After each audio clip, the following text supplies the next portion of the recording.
کہ آسٹریلیا اور New Zealand کے ساتھ ایک جزیرہ ہے ونواتو کے نام سے، اس کا مبینہ طور پہ فرا گوگی کے پاس پاسپورٹ تھا۔ اب ایک لمحے کے لیے اس سٹوری کو آپ سچ مانیں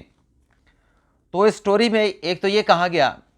کہ ایک بزنس ٹائکون کو، ایک پراپرٹی ٹائکون کو یہ ٹاسک دیا۔ اب اس کے اندر جو خبر ہے یہ نہیں کہ فرا گوگی کا پاسپورٹ نکلایا۔ اب اس پہ پہلے آپ کو یاد ہوگا کہ جو توشہ خانہ کی گھڑیوں والے معاملات سامنے آئے تھے، اس پہ کہا گیا تھا کہ جی فرا گوگی کے پاس تو کوئی پاسپورٹ نہیں ہے،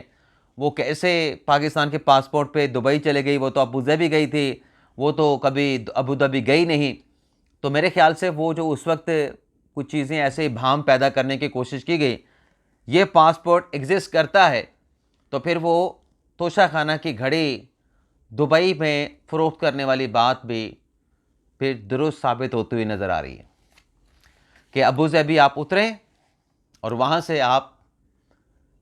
دوسرے پاسپورٹ پہ، ونواتو کے پاسپورٹ پہ آپ دبئی چلے جائیں یا پیدل آ جائیں یا اگلے ملک پہ چلے جائیں، کیونکہ اسٹوری میں یہ کہا گیا ہے کہ جب عمران خان صاحب کے خلاف عدم اعتماد آیا تو اس سے 6 روز پہلے فرا گوگی اس پاسپورٹ پہ متحدہ عرب امارات گئیں، پاکستان کے پاسپورٹ پہ، اور پھر وہاں سے ڈاج کرنے کے لیے کہ لوکیشن نہ پتہ چل پائے فرا گوگی کی، وہ پھر کہا گیا کہ مبینہ طور پہ ونواتو کا پاسپورٹ جو ہے وہ آگے کی ڈیسٹینیشنز کے لیے استعمال کیا گیا۔ لیکن بہرحال اس خبر میں یہ کہا گیا ہے کہ یہ عمران خان اور بش شاہ بیوی نے پراپرٹی ٹائکون ملک ریاض، یعنی مطلب کیونکہ اسی کا نام پراپرٹی ٹائکون یا بزنس ٹائکون کے طور پہ استعمال ہوتا ہے، اس کو ٹاسک دیا گیا کہ فرا گوگی کو خفیہ پاسپورٹ کسی ملک کا لے کے دے، پاسپورٹ لے کے دیں خفیہ، تو ظاہر سی بات ہے انہوں نے ظاہر نہیں کیا۔ اور پھر اس میں کہا گیا ہے خبر کے اندر خبر یہ ہے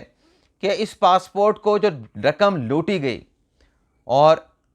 اس پاسپورٹ کو اس لوٹی دولت مطلب جو اکٹھی کی گئی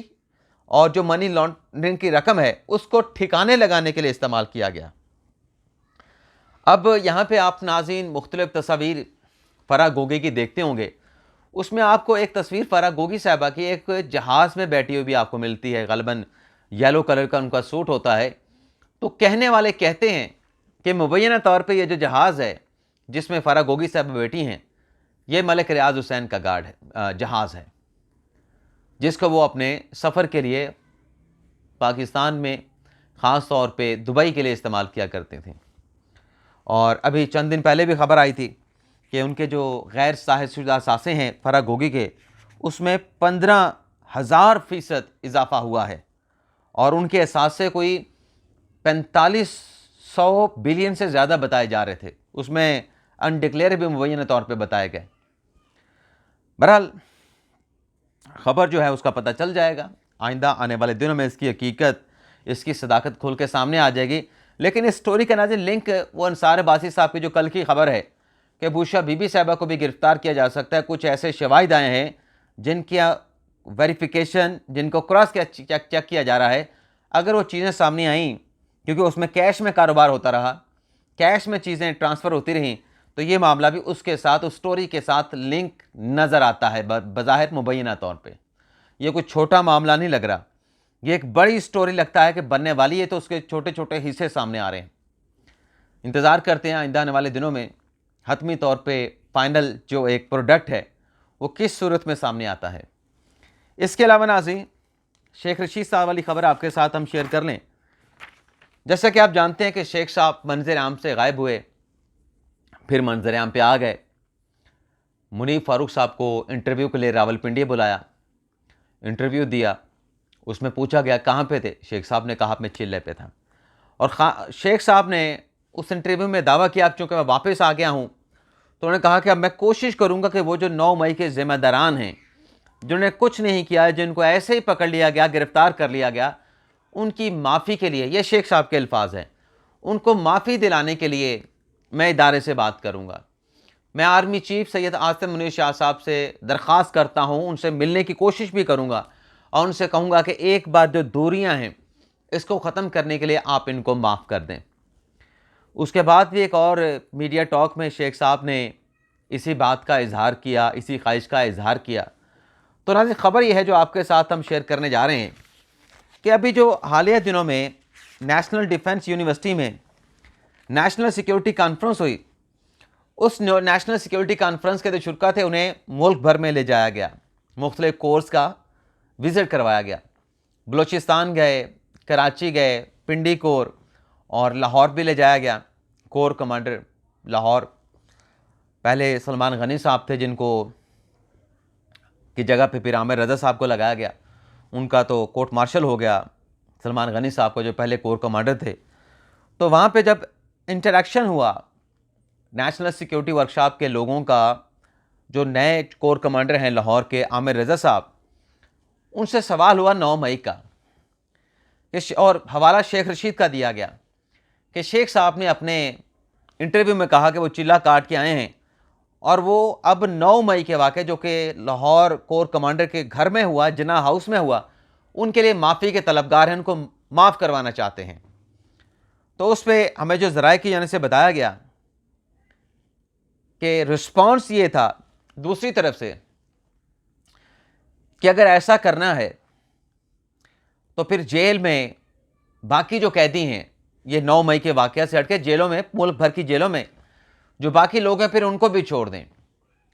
پھر ان کے ساتھ امتیازی سلوک کیوں کرنا ہے؟ کہا گیا کہ کسی کے ساتھ امتیازی سلوک نہیں ہوگا, چاہے میل ہے چاہے فیمیل ہے, جس کا جو حصہ ہے 9 مئی کے واقعہ کے حوالے سے اس کا وہ حصہ اس کو ملے گا, اس کو وہ اپنا حصہ لینا پڑے گا, اس کو اپنے جرم کو بھگتنا پڑے گا, اس سزا کو فیس کرنا پڑے گا. اور یہ بھی کہا گیا کہ اس روز ریڈ لائن کراس ہوئی,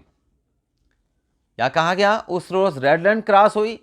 اور پھر اس کے آگے کہا گیا کہ یقیناً اس روز ریڈ لائن کو کراس کیا گیا. اور پھر کہا گیا کہ اگر کور کمانڈر ہاؤس سے کسی نے مور بھی چوری کیا ہے تو اس کو بھی سزا ملے گی, لیکن مور چوری کرنے والوں کو سزائے موت نہیں ہوگی. جو اس کی سزا ہے 2 سال, 1.5 سال, 1 سال, 3 سال, وہ اس کو سزا ملے گی. یہ نہیں کہ کسی نے چھوٹا جرم کیا ہے اس کو تختہ دار پہ لٹکا دیا جائے گا, ایسا نہیں ہوگا. تو یہ جو شیخ صاحب یہ سوچ رہے تھے کہ میں بات کروں گا آرمی چیف سے, کوئی ریلیف حاصل کروں گا, تو یہ ایک سوچ ہے, ایک ادارہ جاتی سطح پہ ایک فیصلہ ہے کہ 9 مئی کے واقعے پہ کوئی کمپرومائز نہیں ہوگا.